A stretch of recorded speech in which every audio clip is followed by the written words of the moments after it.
According to the theory of evolution, the origin and development of the universe and all its systems can be explained solely on the basis of time, chance, and continuing processes.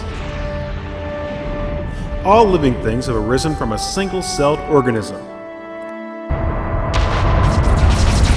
A second and opposing worldview is the concept of creation. According to the theory of creation, everything in the universe has come into being through the design, purpose, and deliberate acts of a supernatural creator. That means this creator created the universe, the earth, and all life on earth, including all types of plants and animals, as well as humans.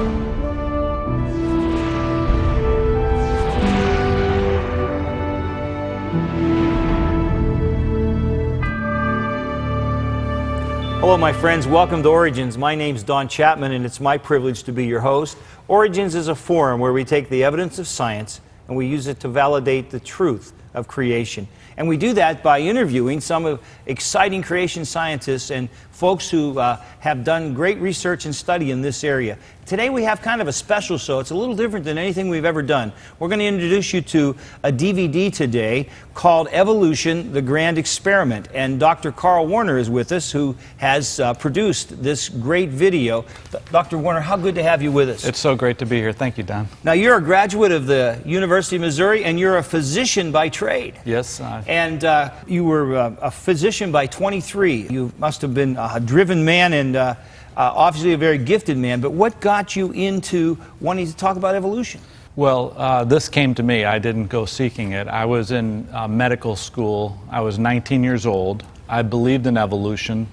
And a friend came to me and said, "Karl, you believe in evolution?" I said, "Well, yeah." And he says, "How do you deal with these problems?" And he presented to me 3 questions that changed my life. He said, "You believe that the Big Bang occurred, formed the universe out of the Big Bang. How do you form matter for the universe out of nothingness?" And then he showed me that this is a violation of the first law of thermodynamics. And I thought to myself, that's very interesting. Something from nothing. Something from nothing, and that's a violation. His second question to me was this: "Karl, you believe that life formed from chemicals to begin evolution. How would you explain this, knowing that DNA does not form naturally from chemicals?" And I thought to myself, he's right. I know this from biochemistry, but I've never applied this to evolution. And proteins don't form naturally, and functional cell membranes don't form naturally. And I said, well, I don't know. Then he presented to me the fossil record. He said, "Karl, we have hundreds of millions of fossils. Why are there gaps between animal groups that, seemingly go against the theory of evolution?" And at that point, I realized I was challenged, that there was something wrong with my way of thinking. I believed in evolution, yet he just more or less decimated my ideas. 3 questions took the pins out from my Took the pins out, and now I was confused. I thought, you know what, I have to go look into this thing. Now, there came a point where instead of just pondering these things in your mind, you began to go out and do research, which eventually led to this DVD. Well, I talked my wife into going out and forming a television production company so we could get access to the information.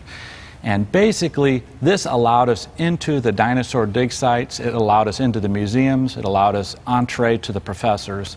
And we started to go around the world filming interviews, going to the dig sites. We went to and interviewed a who's who's list of evolution scientists. Dr. Johansen, who discovered Lucy.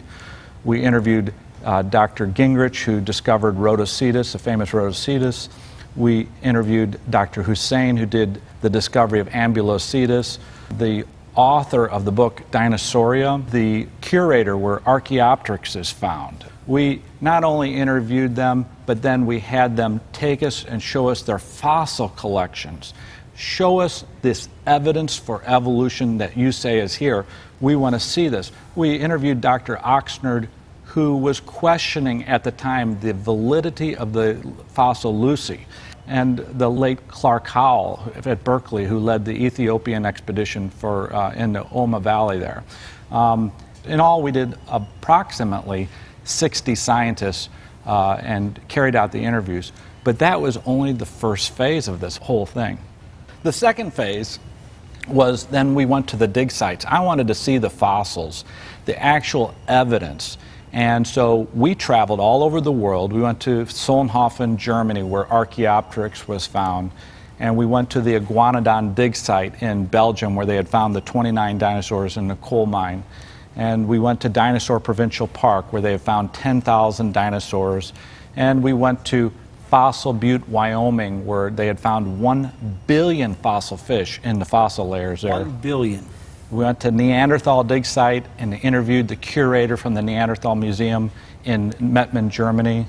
We went to Petrified Forest, where the 10,000 acres of petrified trees are. We went to the Badlands, where fossils are found there. We went to Agate Springs in western United States. Went to Thermopolis, where 200,000 dinosaur bones were found. We went to the Messel dig site in Germany, where 600 bats were found fossilized. Dinosaur National Monument. We went to Myget Moor. It becomes, you know, after a while, the list is so long, and it becomes overwhelming, the amount of information that we collected. And yet, even after visiting all those sites, you weren't done. I wasn't done, because then we realized, you go to the dig sites, you see very few fossils because it takes a while to get them out. We decided then we'd go to the museums and photograph the fossils in the museums that had been taken from these sites. And so we started photographing fossils and photographing entire museums. We started and we went to, for example, we went to the Carnegie Museum and filmed the fossils there. We went to the Redpath Museum in Montreal. We went to the California Academy of Sciences in San Francisco, the Museum Victoria in Melbourne, and Harvard Peabody Museum. These fossils then became the backbone of our research, because now we had the information, the source material, and we could then carry out this experiment to test evolution. Over 100,000 miles. Yep. 60 interviews with some of the most prominent evolutionary scientists in the world. Yes. And then visiting both the dig sites and the museums that Yes. house the fossils. Yes. This is an incredibly extensive research project. You started in 1997, is 1997, and we traveled, you know, to Australia and all throughout Europe, all over North America. Plus, besides this, we also did nature photography. We filmed at the Great Barrier Reef in Australia, underwater diving there. We filmed in Australia. We went up to Alaska to observe the glaciers. And all the while we're comparing nature, what's going on today, to the fossils and the events that happened in the past. It's incredible research, but some fun along the way, I hope. It was a great experience. It was a kind of a unique opportunity. And, you know, the public believes that scientists can't be wrong. Scientists know that scientists can be wrong, you know. And I questioned, when this all started, is this one of these big finds, like when we discovered that the Earth wasn't flat and it was round, you know, hundreds of years ago? Or when Galileo and Copernicus put together that the Earth wasn't the center of our planetary system? Is this one of those big blunders that I've stumbled upon, that the whole paradigm is going to have to shift because evolution doesn't work out? Or do I just not understand it? Knowing this, that scientists can make blunders, I then pursued, I had the openness to pursue this, because I tell you what, scientists have been wrong in the past about big things. Prior to Charles Darwin, scientists had some rather strange ideas concerning how life began. They believed that living organisms came into being rapidly and spontaneously over a period of just a few weeks. The scientific community believed in spontaneous generation for 2,000 years. And it is a stark reminder that even a majority of scientists can be wrong.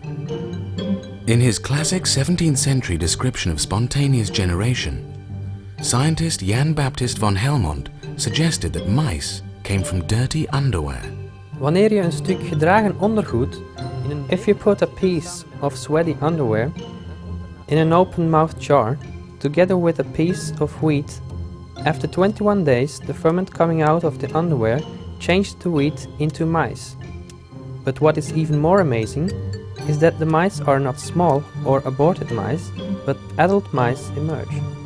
Another evidence offered for spontaneous generation was the rotting meat experiment.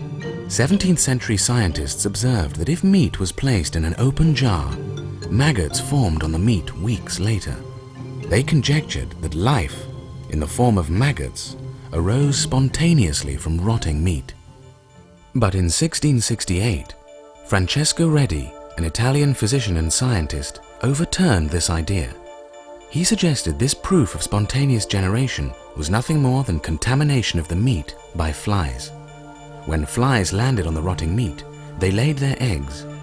Over time, these eggs grew into maggots. Later, the maggots changed into flies. When scientist Redi prevented flies from landing on the meat with a piece of cheesecloth, maggots never formed. A third evidence for spontaneous generation was the 19th century pond water experiment. Scientists took pond water, boiled it, and poured it into an open jar. After a few weeks, the sterilized water was now teeming with bacteria. Soon the water became cloudy. Scientists suggested this was proof of spontaneous generation, that bacteria arose spontaneously from the sterile water. They scoffed at anyone who dared to question their conclusions.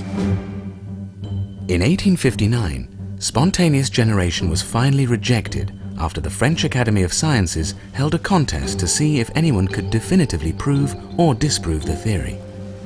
Scientist Louis Pasteur stepped forward. Pasteur theorized that cloudy water did not represent spontaneous generation, rather contamination. He suggested that bacteria in the air seeded the water in the jar. To prove this, he sterilized water in an S-shaped glass. The opened end of the glass pointed upward and allowed air in, but bacteria could only settle in the neck and were prevented from reaching the water. After months of waiting, the liquid in the flask never became cloudy.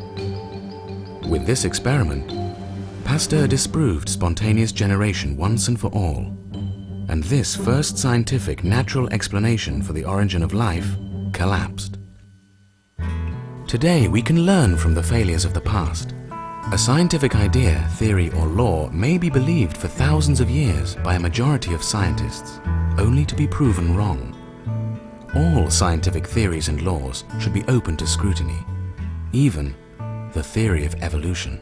It's not science unless you can question and falsify it. Unless you can say this is false, this is wrong, it's not science. You know, scientists are just as much prone to holding on to old ideas as anyone else, and many of them are very conservative.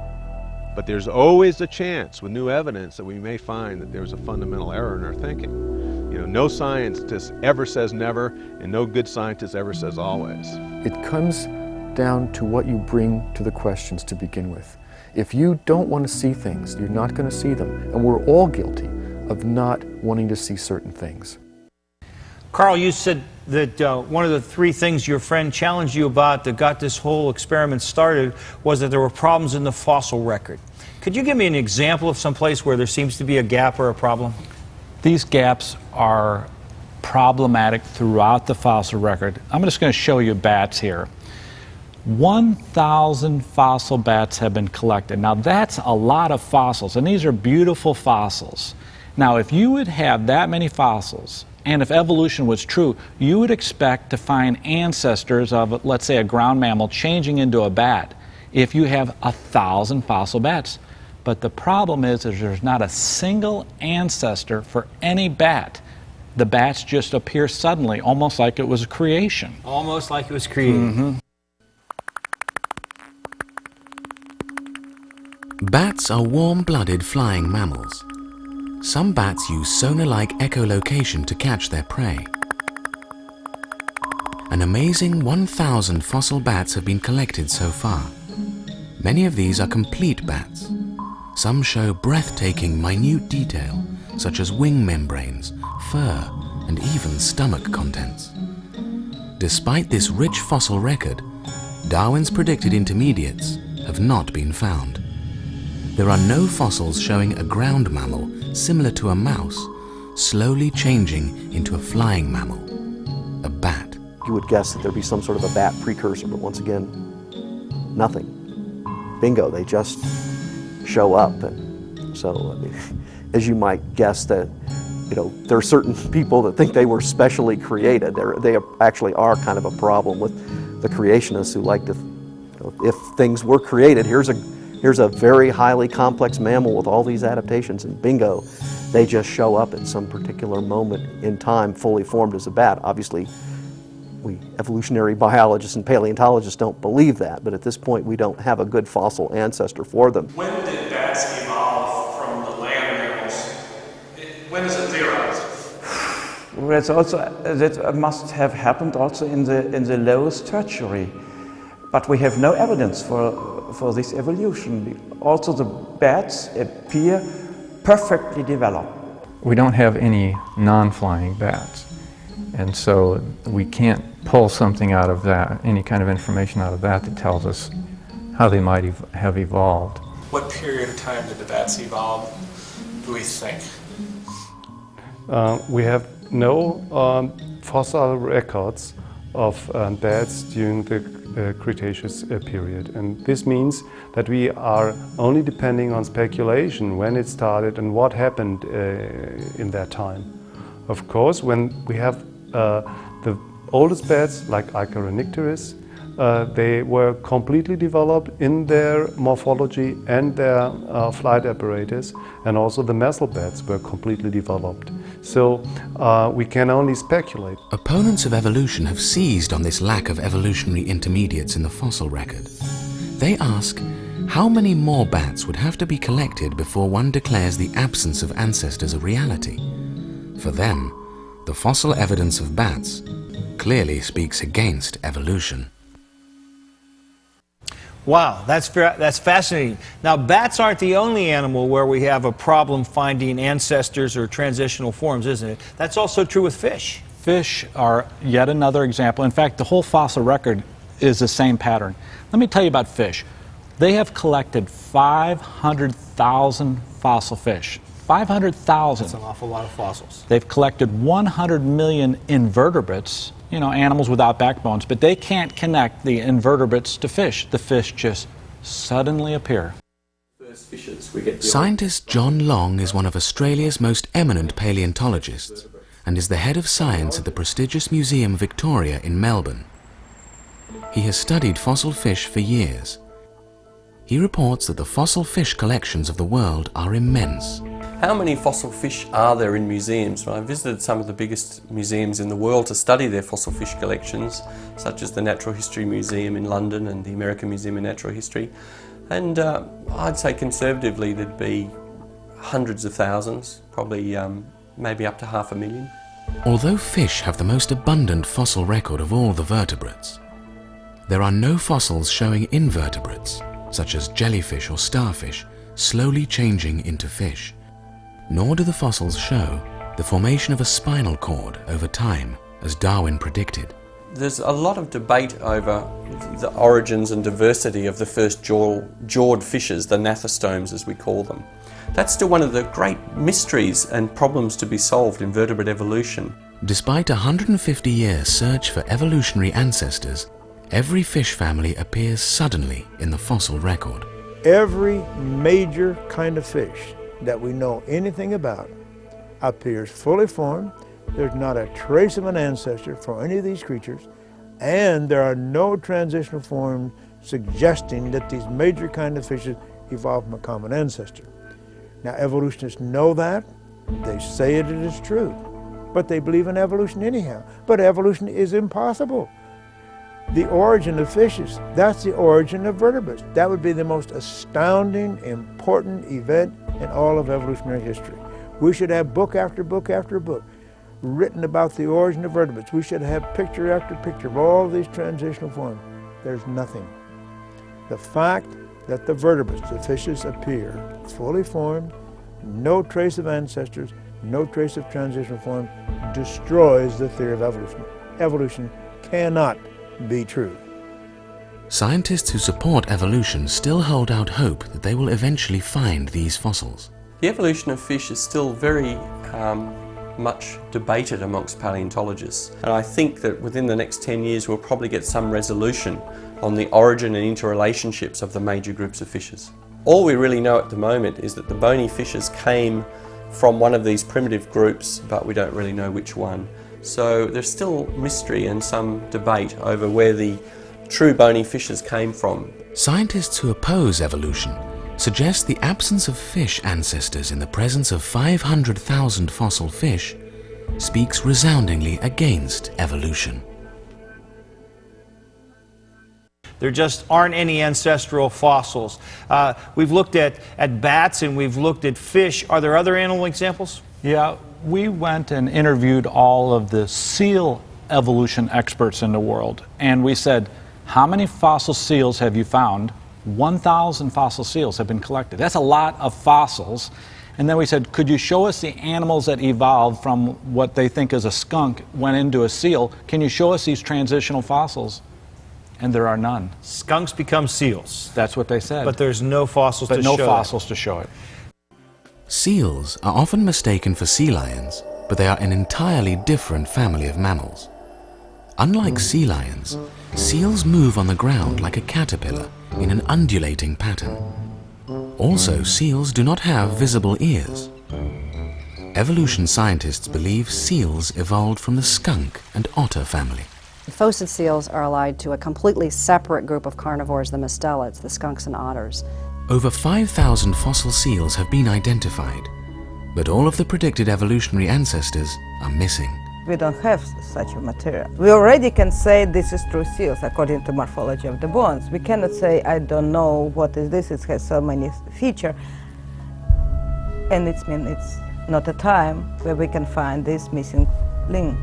According to opponents of evolution, finding 5,000 fossil seals without evolutionary ancestors contradicts the theory of evolution. So the evolutionists aren't getting any help from the seals. There's no ancestors there either. No ancestors for seals, no ancestors for bats, no ancestors for fish.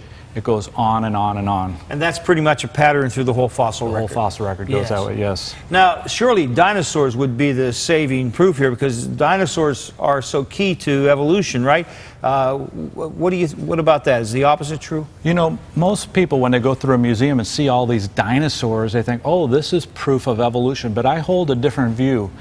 Are you aware that all of the major animal and plant groups have been found with dinosaurs? In other words, the fauna of the animals with the dinosaurs was similar to today. For example, they found ducks with dinosaurs, flamingos, avocets, hedgehogs, possums. All of the plant groups, all of the animal phyla have been found with dinosaurs. Now, number one, that's a fallacy that the faunas were different. And number two, they don't have ancestors for any of the dinosaur species. They have collected, Don, 100,000 fossil dinosaurs. That's a huge number. 3,000 of them are full skeletons. And yet when we interviewed the scientists, they said we do not have a single ancestor for any of the dinosaur species. Nothing. The idea of dinosaurs roaming our planet seems almost imaginary, but evidence of their existence is undeniable. Some of the plant-eating dinosaurs were over 90 feet long and weighed 30 tons. Meat-eating dinosaurs had huge serrated teeth and powerful jaws that could rip apart any foe. Paleontologists have recovered 3,000 dinosaur skeletons, plus bones and teeth from 100,000 dinosaurs. The remains are so voluminous, they cannot all be displayed, many being relegated to museum basements. Despite this enormous collection of remains, no ancestors have been found for any dinosaur species, even Tyrannosaurus rex. Wherever we try to put tyrannosaurs in the phylogeny of the branching history of theropod dinosaurs, they have a long missing record. And we're going to find that record one of these days. We're certainly lacking information that ties together meat-eating dinosaurs and all the rest of the dinosaurs. Even the plant-eating ornithischian dinosaurs have this same fossil pattern. A plethora of fossils, but no direct ancestors. We haven't really any idea how the whole other group of dinosaurs called ornithischians, exactly the timing of and the way they branched off. We've got nothing there yet. There's a huge gap. Despite finding hundreds of skulls for the plant-eating dinosaur Triceratops, no direct evolutionary ancestors have been found. Triceratops heads are just pretty common. I've heard tell that there are at least 50 different individuals just based on skulls alone, and that's probably complete skulls. And who knows how many partial skulls would increase that number. I suspect we probably know, 100 or hundreds of Triceratops from their skulls. Many dinosaur evolution charts, such as this one from the Chicago Field Museum, imply that the ancestors of dinosaurs have been discovered. But when the solid lines are overlaid with the actual number of dinosaurs found, the chart tells a very different story. Opponents of evolution suggest these museum diagrams are often misleading and do not reflect the fossil evidence. The diagrams don't always reflect the fossil evidence. Boy, that's a powerful thing to hear. Karl, what an incredible job you've done as the executive producer of this. I just think the church and really anyone interested in truth is indebted to the hundreds of thousands of miles that you've traveled and the effort and the work that you've done. What a tremendous thing you've done. It's a joy to have you here on Origins. I hope that many of our folks will get the book, get the DVD, get the study materials, especially those with children, that they'll use them to at least open up minds to seek truth and to ask